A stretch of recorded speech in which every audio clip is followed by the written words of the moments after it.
Yes, sir. Question number 22.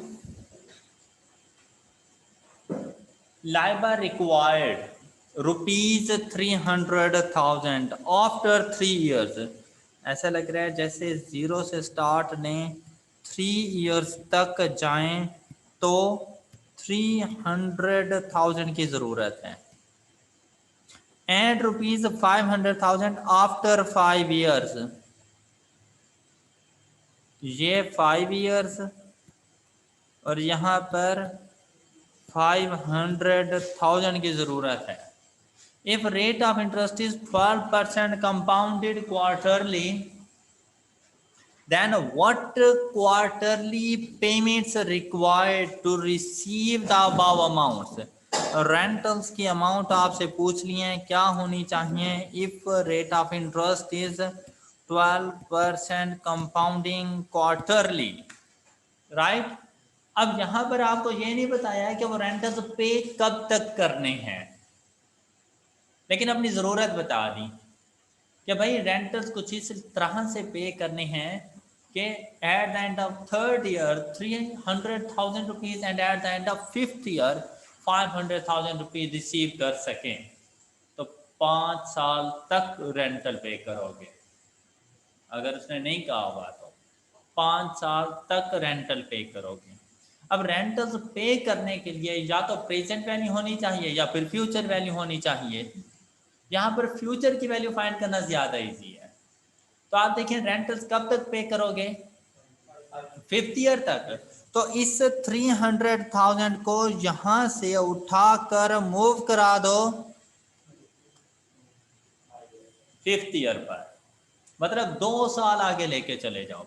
तो जब इसको आगे लेके गए तो 300,000 into 1 plus 0.03 raise to power 2 into 4 8. ये अमाउंट कितनी आ गई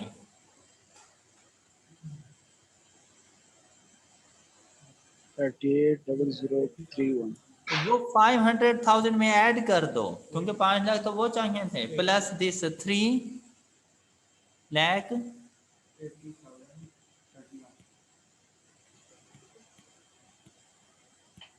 तो टोटल कितनी अमाउंट चाहिए 88,0,031.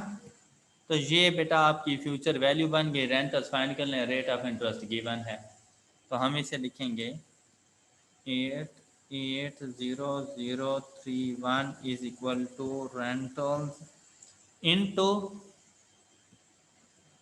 अब फ्यूचर वैल्यू है तो कंपाउंडिंग फैक्टर पहले आएगा 1 plus 0.03 raised by 5 into 4 20 minus 1 over ये रेंटल्स की अमाउंट.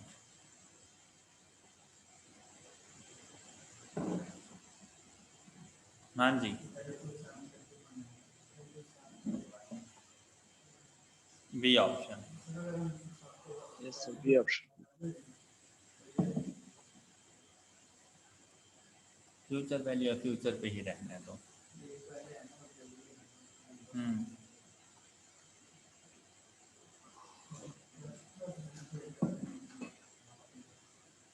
ऐसे क्वेश्चन हम लोगों ने किए हुए. अगर ये रेंट सिर्फ 3 years तक होते, नेक्स्ट 2 years के लिए ना होते, अगर क्वेश्चन में बता देता तो 500 को 3 years पर लेकर आते और फिर इसको फ्यूचर वैल्यू कंसीडर करते और रेंटल्स फाइंड कर लेते 3 years के लिए. हाँ अगर मेंशन होता कि rentals are paid for first 3 years तब 3 years तक, otherwise complete time duration.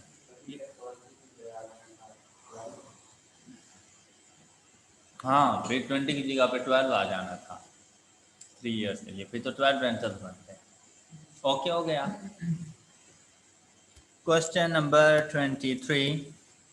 Mr. Shahid invested rupees 300,000 and will receive rupees 500,000 present and future value after 7 years. Time duration मिल गया. Time duration if rate of interest is 8% compounded bimonthly, तो bimonthly से मुराद M की value 6, शाबाश। और semi monthly होता है तो एम की वैल्यू 24, तुम पहले 24 बोल रहे थे।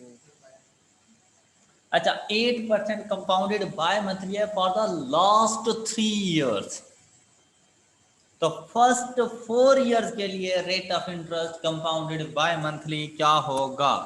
तो ये देखें, ये जो स्केच है ना, ये ना आपके माइंड पे बना होना चाहिए।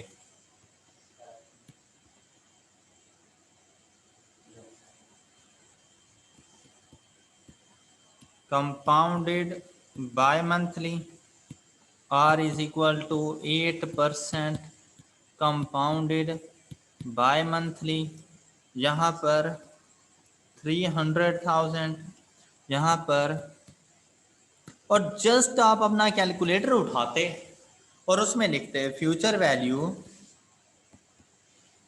Is equal to present value, compound interest है तो compounding factor 1 plus R/6 raise to power 4 into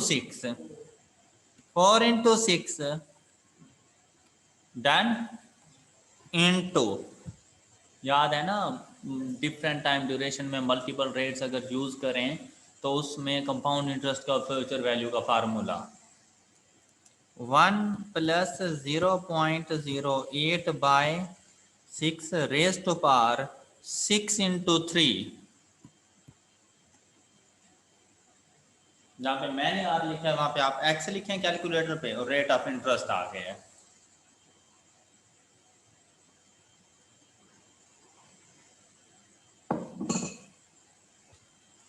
हो गया बेटा? ऑनलाइन में सबको क्लियर? Yes sir please.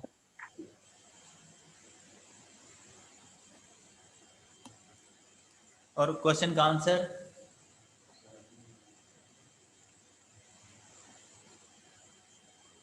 चल कोई गल नहीं।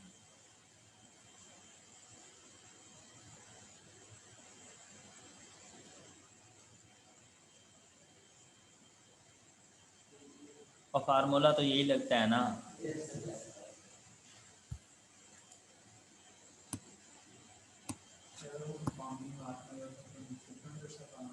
क्या?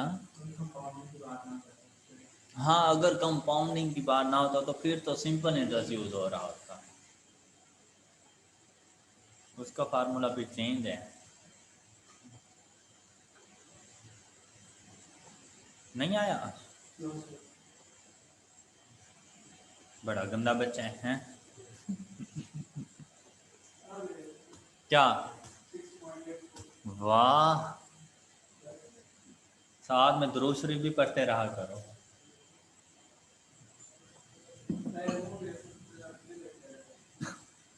अच्छा, अब जैसे इसका आंसर नहीं आ रहा ना, तो बेटा जब तक आंसर ना आए ना सुकून से बैठे रहना उसी क्वेश्चन पे। क्या आंसर आएगा तो आगे चलूंगा, तो भाई उसे वर्किंग पे डाल के कैलकुलेटर को खुद अगला क्वेश्चन पढ़ने बैठ जाना जब तक कि उसका आंसर ना आए।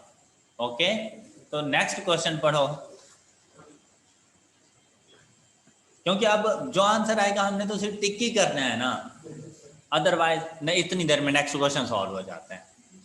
अ मैन हैविंग 3 सन्स, बहुत हैं, और विरासत में छोड़ के जाता है 9,656 रुपए, और साथ में मिलियंस लगा लो, कम है 2 लोग, उससे बहुत हैं। 9656 विरासत में छोड़ के जाता है और कहता है कि ये तीनों, अभी जिंदा है बंदा, ये तीनों कुछ इस तरह से डिवाइड करें, to be divided among them in proportion to their ages at the time of his death।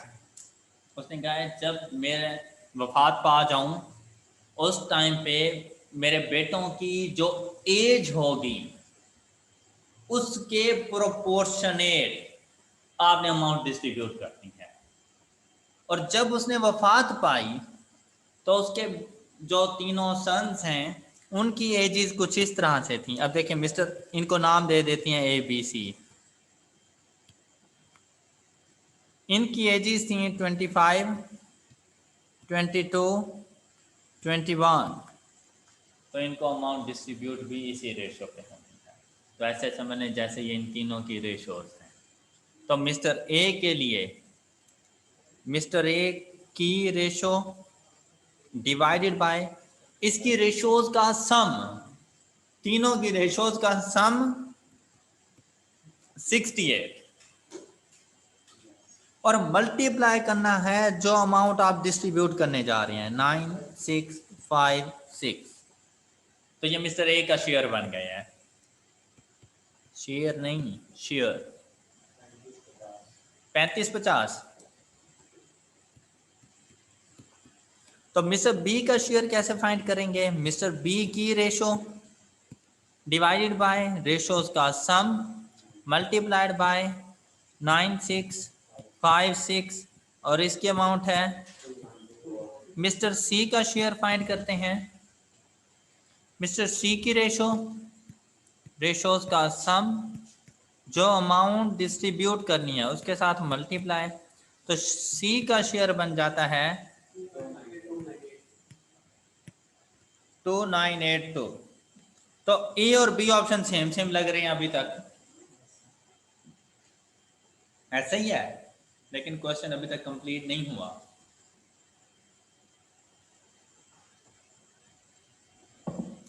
Next देखें, कहते हैं what was share of each and what difference. अब शेयर ऑफ ईच हमने फाइंड कर लिया है, लेकिन नेक्स्ट उसने पूछा what difference would it have made to each of the sons.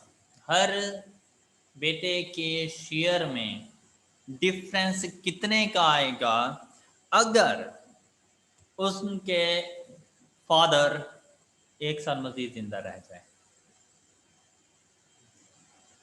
अब एक साल मजीद जिंदा रहने की सिचुएशन में, एक साल मजीद जिंदा रहने की सिचुएशन में उसने ये नहीं कहा कि उसके बाद उसका शेयर क्या होगा। उसने कहा कि अगर एक साल मजीद जिंदा रह जाता तो आज जो शेयर ले रहे हैं और बाद वाले शेयर में डिफरेंस क्या है। ओके, अगर एक साल मजीद उनका बाप जिंदा होता, इनकी एजेज में तो कोई फर्क ना पड़ता ना, हैं? वाकई ऐसा भी होता है। तो फिर इनकी एजेस आ जाती 26, 23, 20। अब इस रेशो के मुताबिक डिस्ट्रीब्यूट करते हैं तो 26 डिवाइडेड बाय 71 मल्टीप्लाइड बाय 9656।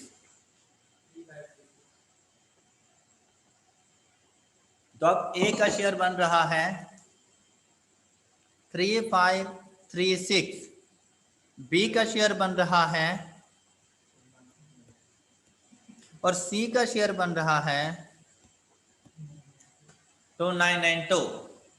अब 2992 है 22 डिवाइडेड बाय 71 डिवाइडेड बाय 9656। तुम क्या सोच रहे हो?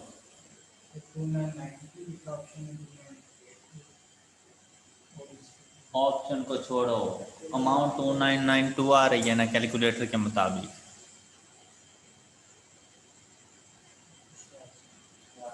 Twenty two divided by 71। तुम 2982 दूसरा देख रहे हो 21 साल। हाँ ओके, वो तो तुम ये देखो, तुम ये वाली अमाउंट देख रहे हो।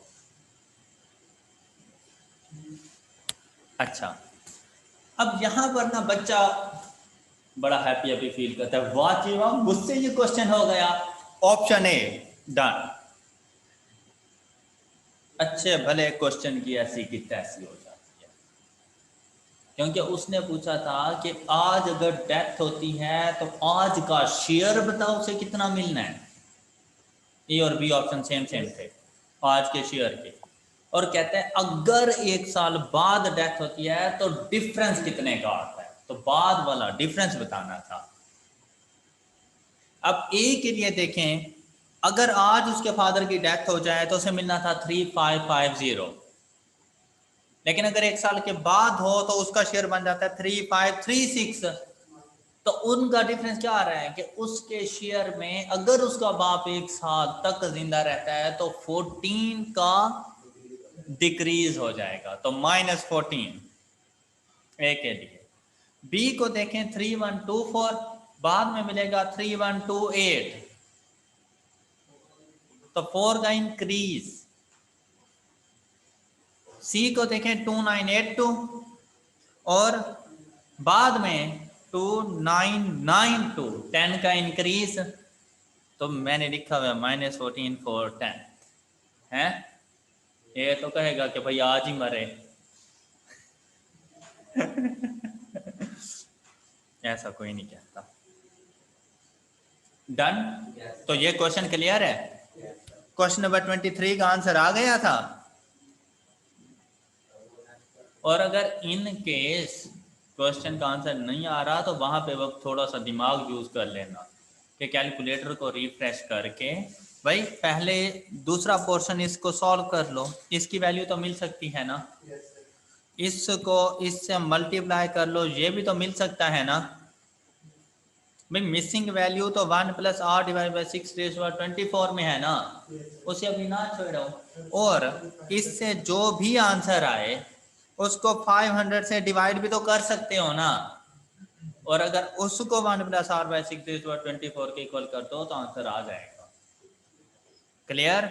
या आप यूं भी कर सकते हैं कि भाई पहले इस 500 को यहां पर लेकर आ जाओ, ओके। पहले इस 500 को यहां तक लेके आ जाओ, यहां की वैल्यू फाइंड कर दो, इसको फ्यूचर वैल्यू फिर कह देना, ये principal amount, easily question solve हो जाएगा तुम्हारा सिंगल फार्मूले से।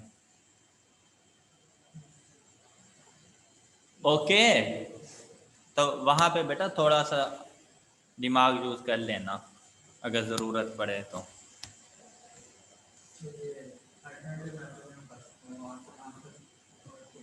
हाँ फिर तो वैसे ही कंफर्म ही हो जाएगा, लेकिन फिर ये कि 4 ऑप्शन चेक करने पड़ेंगे। ये तो चलो अभी फर्स्ट पे मौजूद है, अगर ये लास्ट पे होता तो फिर चले। ओके हो गया। क्वेश्चन नंबर 23 24 हो गया था। वैसे बेटा कैलकुलेटर को रिफ्रेश करके, ऐसे क्वेश्चन हमेशा रिफ्रेश करके बताओ, उसी टाइम हो जाता है यार। वैसे मैं खुद हैरान हो रहा था कि पता नहीं क्यों नहीं आ रहा answer.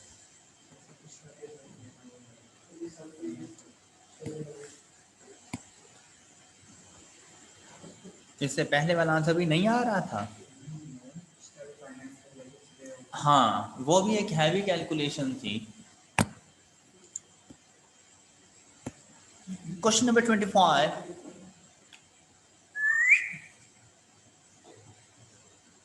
Mr. Ahmed deposited ₹1000 a year in saving account till his retirement after 40 years. Annuity या perpetuity है? सुभान अल्लाह, 40 साल बता नहीं रहा। परपेचुटी में टाइम ड्यूरेशन अनडिफाइंड होता है, या 40 साल बता नहीं रहा कि 1000 रुपये सालाना उसने सेविंग अकाउंट में जमा करवाने हैं और वो 40 साल तक करवाने। टोटल इंस्टॉलमेंट भी कितनी जमा करवा देगा? 40 × 12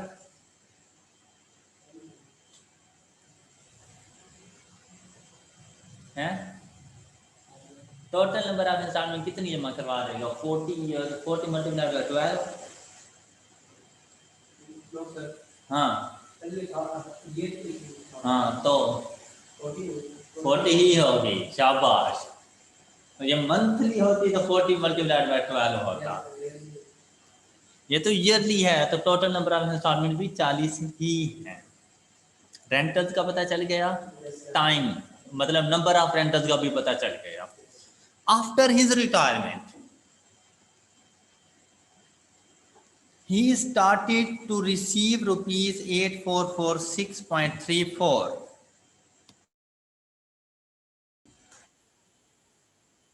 every month for the next 20 years. Calculate the rate of interest if the effective rate of saving and nominal rate of receiving is same. कुछ नहीं समझ आई है। रेंटल्स की अमाउंट 1000 रुपीज है, 40 साल तक हम लोगों ने सेविंग करनी है। अब वो जो सेव रेंटल्स पे कर रहे हैं वो ईयरली बेसिस पे कर रहे हैं, तो उसका rate of interest compounding yearly होना चाहिए, एनुअली। तो मतलब वो इफेक्टिव रेट, इफेक्टिव तो पर एनम, कंपाउंडिंग एनुअली होता है। डन। अच्छा, वो कहता है कि वो सेविंग क्यों कर रहा है, ताकि उसे हर माह ये अमाउंट वो रिसीव कर सके फॉर द नेक्स्ट 20 ईयर्स। अब यहां पर इफेक्टिव रेट तो नहीं लगेगा, यहां पर तो मुझे कंपाउंडिंग मंथली रेट चाहिए। उसने कहा है कि इफेक्टिव रेट और कंपाउंडिंग मंथली रेट एक दूसरे के इक्वल है। मतलब वो अगर 12% है तो दूसरा भी 12% है, लेकिन एक 12% कंपाउंडिंग एनुअली है, दूसरा 12% कंपाउंडिंग मंथली। मैंने 12% वैसे सपोज किया है, तो ये मैं समझना कि पता। अच्छा, वैसे आंसर भी 12 है। अच्छा, इधर देख के बगैर ही मैंने वैसे क्या किया था, मतलब वो कहते हैं वो सेम है। तो अब हमने क्या करना है भाई, अपनी जो रेंटल्स हैं इनके पहले फ्यूचर वैल्यू फाइंड करेंगे, ऐसे ही है ना। और जो अमाउंट हमने रिसीव करनी है उसके लिए ये प्रेजेंट वैल्यू बन जाएगी। हाँ, हमारे रेंटल्स की फ्यूचर वैल्यू, जो अमाउंट हमने रिसीव करनी है नेक्स्ट 20 ईयर्स, उनकी प्रेजेंट वैल्यू बन जाएगी। तो पहले तो इसे 40 तक लेके जाएं, तो इसे हम इस तरह से लेके जाएंगे 1000 है फैक्टर से। एक मिनट, क्या कह रहे हो? नहीं, ये तो रेंटल्स है भाई, एन्युटी लगेगी, इतना नहीं सोचना। अच्छा जी, अब इन 1000 को ना फ्यूचर पे लेके जाना है, तो फ्यूचर वैल्यू का फार्मूला यूज करना। 1000 इंटू 1 प्लस आर, मैं आर लिख रहा हूं। अब ये कंपाउंडिंग एनुअली है तो डिवाइडेड बाय एम करने की मुझे जरूरत नहीं है। ओके, आप कैलकुलेटर में एक्स ही बता देना।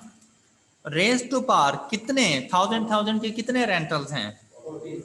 -1 ओवर 40 ईयर्स तक पहुंच जाएगा। ये 40 ईयर्स तक जो वैल्यू होगी आ जाएगी। ये वैल्यू हमारे नेक्स्ट रेंटल्स के लिए प्रेजेंट वैल्यू बनेगी। तो ऐसे समझो ये प्रेजेंट वैल्यू लिखी हुई है मैंने, इसको इज इक्वल टू होना चाहिए नेक्स्ट रेंटल्स 8446.34। अब उनकी प्रेजेंट वैल्यू पहले लिखी हुई है, तो प्रेजेंट वैल्यू का फार्मूला यूज हो रहा है। तो 1 minus discounting factor 1 plus R over 12, R over 12। क्यों? क्योंकि ये जो रेंटल्स हैं ये मंथली हैं, तो रेट भी कंपाउंडिंग नॉमिनल रेट यूज करेंगे। तो यहाँ पर अब दोनों पे आर इसलिए लिखा है क्योंकि वो दोनों सेम है। अब जैसे ही वो वैल्यू आएगी वो एक ही है दोनों। Raise to power 20 into 12 240 divided by R over 12। ये टोटल इक्वेशन है इस क्वेश्चन की, और इसके बगैर ये सॉल्व ही नहीं हो सकता जब तक ये कंप्लीट इक्वेशन ना लिखो। कैसा बेहतरीन कॉन्सेप्ट नहीं है? इसमें ना फर्स्ट 40 ईयर्स का रेट गिवन था, ना लास्ट के 20 ईयर्स का। पहले जब हम लोग एग्जाम्पल करते थे इन दोनों में से कोई एक रेट गिवन होता था जिससे हम प्रेजेंट या फ्यूचर फाइंड कर लेते थे। तो जब ये कैलकुलेटर को बताया उसको रिफ्रेश करके तो आर की वैल्यू उसने 12% दे दी। आ गया 12%। वाह नुमान आ जाएगा। कॉन्सेप्ट तो क्लियर है ना?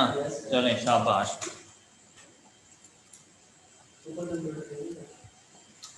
अब बेटा इंसान से बड़ी सुपर चीज़ भी कोई हो सकती है, या तो तुझे एडमिट करके तू इंसान नहीं है। अरे वाह वाह, फीलिंग हैप्पी।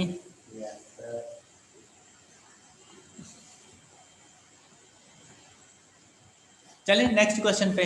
इब्राहिम आपसे हो गया क्वेश्चन? वाह, जो बच्चों से नहीं होते वो तुमसे हो जाते हैं, जो इनसे हो जाते हैं वो तुमसे नहीं होते।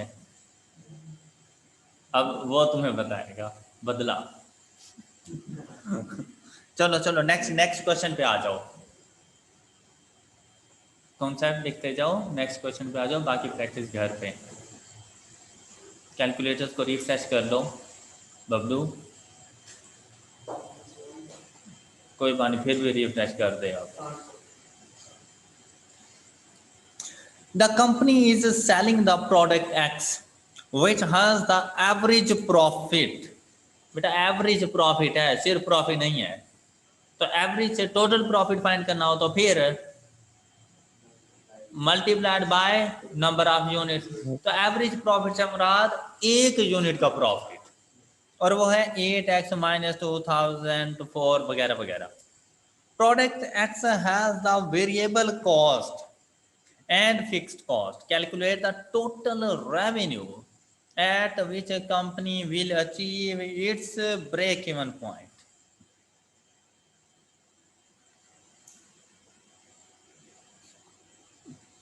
हाँ जी, प्रॉफिट फंक्शन है। प्रॉफिट फंक्शन क्या है हमारे पास? प्रॉफिट फंक्शन क्या है हमारे पास? माइनस 2004x प्लस, भाई इससे यूनिट्स फाइंड कर लें, ब्रेक इवन पॉइंट आ जाएगा। ब्रेक इवन पॉइंट, प्रॉफिट को जीरो कर दो, क्वाड्रेटिक इक्वेशन एक्स की वैल्यू फाइंड करके दे दो। भूल गए हो सारा?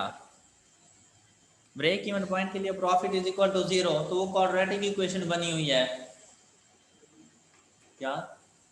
Yes sir. गिवन था ना, तो उससे टोटल प्रॉफिट फाइंड करने के लिए नंबर ऑफ यूनिट से पहले मल्टीप्लाई किया।